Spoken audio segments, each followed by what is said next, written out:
Olá, sejam muito bem-vindos. Para quem não me conhece, eu sou Ivan Delfino, eu sou especialista em Direito e Mercado Imobiliário e atuo como perito judicial e extrajudicial. Conforme prometido na aula anterior, hoje nós vamos aprender um passo a passo sobre como fazer uma petição inicial. As partes que você precisa saber sobre a petição inicial, ela está contida nos artigos 319 ao 321 do CPC, Código de Processo Civil. O primeiro passo é saber o que o Poder Judiciário é um poder inerte, ele precisa ser provocado. Essa provocação é por meio da petição inicial. É nela que o autor fixa os limites da atuação jurisdicional. Assim, o juiz não pode julgar de forma infra, extra ou ultra petita. Mas, antes da petição inicial, vamos fazer um resumo do rito processual. Isso é muito importante para o perito, tá bom? Então, vamos imaginar que existe um conflito. Um conflito, ele pode ser chamado também de lide na linguagem jurídica, ok? Então é conflito e lide, se vocês ouvirem isso, é a mesma coisa. Então temos um conflito ou uma lide. Alfredo, no exemplo, decide entrar com uma ação contra o Basílio. Então Alfredo ajuiza um processo contra Basílio para resolver esse conflito. Alfredo será chamado de autor. Ele deverá contratar um advogado para entrar com uma ação contra Basílio. Este advogado, através de um documento que se chama petição inicial, vai solicitar o julgamento de um juiz para este conflito. A petição inicial é um documento através do qual o autor entra com uma ação contra o réu. É um documento através do qual o autor informa ao juiz que existe um conflito e que ele solicita a interferência e julgamento deste juiz para este conflito ou esta lide, conforme nós falamos anteriormente. Okay? O judiciário emite uma citação, é um aviso ao réu que existe um processo contra ele e de que ele precisa se defender desse processo. Okay? Então, o Basílio, a partir de agora, é chamado de réu. Precisa contratar um advogado. O advogado vai fazer uma contestação ou defesa, também é a mesma coisa, tá? Para demonstrar ao juiz de que Alfredo, autor, não tem razão do que está falando. Então, isso é feito através de uma contestação. Após a citação, o réu terá um prazo para se defender, para apresentar a contestação. Se esse prazo é perdido, não tem como recuperar, tá? Caso o réu não se defenda no prazo, o processo corre à revelia. Isso mesmo, acho que você já ouviu falar sobre esse nome. Revelia é um termo jurídico que diz que não houve defesa e quando não existe defesa são considerados verdadeiros os fatos alegados na petição inicial. Então, aquele ditado que diz que quem cala consente, no direito e no judiciário, isso é verdade, tá? Se você não se defende de algo, você está assumindo que aquilo é verdade. E você estará assumindo as consequências. Depois da contestação, o juiz vai determinar que seja marcada uma audiência. A audiência, como o próprio nome diz, pessoal, é para ouvir as partes, réu e o autor. É buscado um acordo entre autor e réu. E se esse acordo acontecer, vai evitar um julgamento, tá? O processo vai acabar logo depois dessa audiência de conciliação, ok? Mas, se não tiver um acordo, o processo vai acontecer. Daqui para frente, terá a apresentação de provas e será marcado outra audiência, chamada de audiência de instrução. Para que essas provas sejam apresentadas e cheguem ao conhecimento do juiz, ele vai analisar as provas, as testemunhas, tudo aquilo que for apresentado.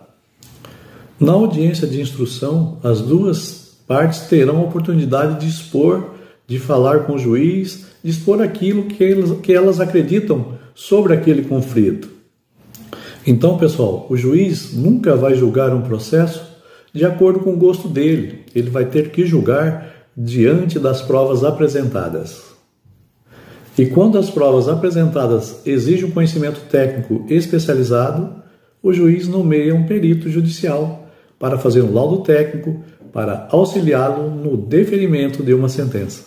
Ok, pessoal? Isso é um resumo simplificado ali do rito processual. Nas próximas aulas, nós vamos especificar passo a passo, cada petição, cada contestação e etc. Tá?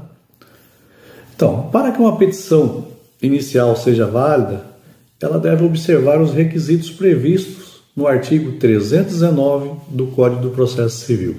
Ok? O primeiro requisito é o juízo que é dirigida, que é o órgão do Poder Judiciário que será dirigida essa petição inicial. Antes, nós endereçávamos da seguinte forma: Excelentíssimo senhor doutor juiz de direito da X-Vara Civil da comarca da cidade tal, Itajaí, por exemplo. Né? Ou seja, era direcionado ao juiz. Mas, com o advento do Código de Processo Civil de 2015, houve algumas alterações, né? O endereçamento é uma dessas alterações. O endereçamento ficou da seguinte forma: ao juízo da X-Vara Civil da comarca de Itajaí. Entendeu? Só para deixar claro que esse endereçamento ele é conforme o artigo 319, inciso 1 do Código de Processo Civil. Outro requisito da petição inicial é a qualificação do autor e do réu, que está prevista no artigo 319, inciso 2, que são os nomes, prenomes, estado civil, se há existência de uma união estável, a profissão, o CPF, o CNPJ se for uma empresa, né, o e-mail, que é o endereço eletrônico, e o domicílio. Ok? Já o inciso 3º do artigo 319, ele traz como requisitos os fatos e fundamentos jurídicos do pedido, que costuma se fazer da seguinte forma: a gente abre um tópico para narrar os fatos, para contar a história. E ela deve ser clara, a história deve ser objetiva, de uma forma simples, né? Sem usar de formas exageradas, os termos jurídicos, ok? Você pode destacar os trechos que achar mais importantes, mas também sem exageros. Lembre-se que as páginas de uma petição não estão vinculadas à qualidade dela, ok?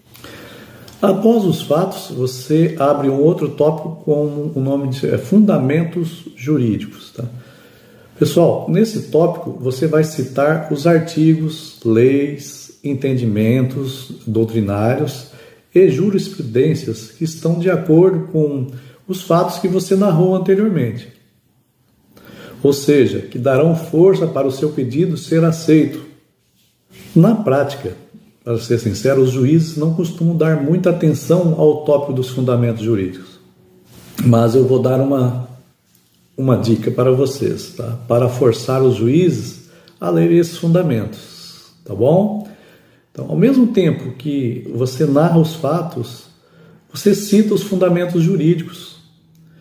Vamos por exemplo, não foi feito o restabelecimento da energia elétrica ou o restabelecimento da água num prazo determinado, né? O que contraria o artigo tal da lei tal. É só um exemplo, tá? Uma dica para dar ênfase a um fundamento jurídico dentro dos fatos, tá bom, pessoal?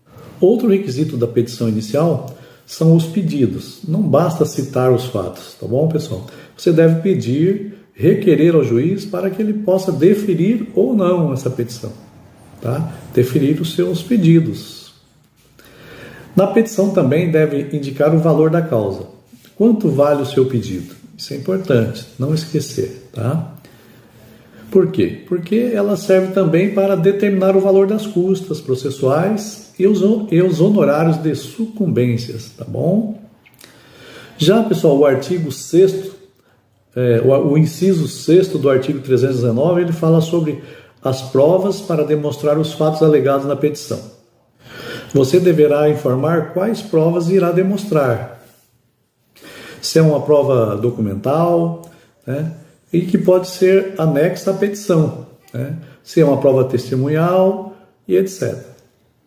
Para não precisar especificar qual prova, nós podemos colocar da seguinte forma: o autor provará o alegado por todos os meios de provas em direito admitidas. Tá? Pode colocar assim, fica legal na sua petição. No inciso 7º, temos a opção pela realização ou não de audiência de conciliação ou mediação. Ok? E outro detalhe: se você não possui informação suficientes para qualificar o réu, o que você vai fazer? Nesse caso, você pode requerer diligências ao juiz, né, que prevê no parágrafo 1º do artigo 319.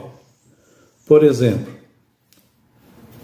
você sabe o nome e desconhece o endereço da outra parte.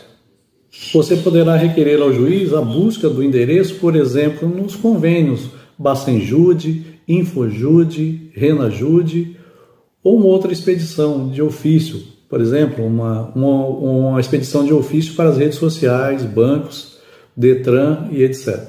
Junto à petição inicial devem ser anexados os documentos indispensáveis à propositura da ação, né? Temos como exemplo o CPF, o comprovante de residência do autor, a procuração do advogado e etc.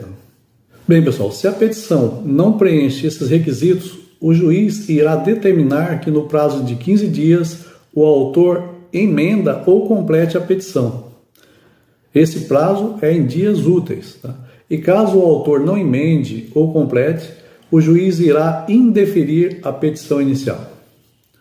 Mas nada impede que você protocole essa petição novamente, tá? Mas deve se atentar a todos os requisitos para não ser indeferida novamente. Bem, pessoal, vamos junto, hein? Agora vamos mostrar para vocês algumas petições elaboradas pelo perito. Eu vou compartilhar minha tela com vocês e vou mostrar para vocês aí uma petição, um despacho do juiz nomeando o perito, depois a petição de aceite e uma petição de agendamento de perícia. Tá bom? Vamos lá? Primeiro vou mostrar para vocês aqui, pessoal, um despacho, tá? Lá nos trâmites do processo, no rito processual, vai chegar aquele momento que o juiz vai nomear o perito. Aí ele vai colocar lá dentro do processo um despacho, né? Despacho de decisão, igual a esse que vocês estão verificando aí na tela, tá bom? Então, olha lá, nomeio o senhor Ivan Carlos dos Santos como perito no presente caderno processual, a fim de realizar a avaliação do valor da edificação, bem como o valor a ser atribuído a título de aluguel. Intime-se as partes para os fins previstos no artigo 465 do Código do Processo Civil. Intime-se o perito, a fim de que no prazo de 15 dias úteis informe se aceita o encargo, ciente dos honorários fixados, bem como o teor do artigo 466, caput 2º e 473, ambos do CPC, bem como para que junte aos autos seu currículo com a comprovação de especialização, contatos profissional, em especial endereço eletrônico para onde serão dirigidas as intimações pessoais. Tudo no artigo 465, inciso 2 e 3 do Código do Processo Civil. Tá bom? Ele fixou o valor, né? Os honorários serão pagos previstos no artigo 95, né, do inciso 3º do Código do Processo Civil, em razão de ser a parte autora beneficiária da gratuita judiciária, né, deferida nas folhas 17 do processo. Fixo o prazo de 30 dias para a apresentação do laudo, contatos da intimação do expert, para dar início aos trabalhos periciais, diante do teor do artigo 465, caput do CPC, última parte. Sobrevindo o laudo pericial, intime-se as partes para querendo manifestarem-se sobre ele no prazo de 15 dias, podendo o assistente técnico de cada uma das partes, em igual prazo, apresentar seu respectivo parecer técnico, de acordo com o artigo 477, inciso 1º do Código de Processo Civil. Intime-se as partes. E essa, pessoal, foi o despacho do juiz.